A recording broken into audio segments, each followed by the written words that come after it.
ते गाण्यात सुरात आजही आपल्या सोबत आहेत. जगात अनेक आवाज येतात आणि जातात, पण काही आवाज काळजाला हरवतात. आशा भोसले यांचा आवाज त्यापैकीच एक होता. संगीत हे त्यांच्यासाठी केवळ कला नव्हती, हे त्यांचं श्वास होतं आणि त्यांचं जीवन होतं. आज स्वरांची एक दीपशिखा विझली आहे, पण तिचा प्रकाश सदैव आपल्या हृदयात राहील. त्या फक्त गायिका नव्हत्या, त्या भावना व्यक्त करणाऱ्या एक जादूगार होत्या.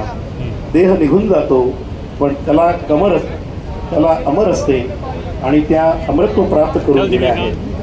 प्रत्येक गाणं म्हणजे त्यांच्या आत्म्याचा एक अंश होता, जो आजही आपल्या सोबत आहे. त्यांचा आवाज ऐकताना वेळ थांबायचा आणि आज वेळच थांबून गेला आहे. स्वरांचा प्रवास कधी संपत नाही, ते फक्त एक रूपातून दुसऱ्या रूपात बदलतो.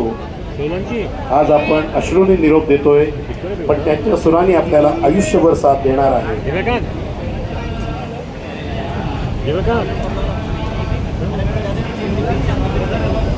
ठीक हो,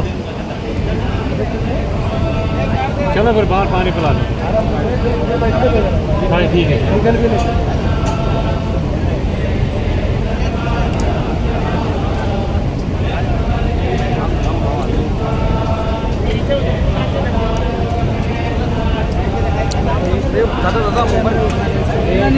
सर थोड़ा सा क्या कर रहा है?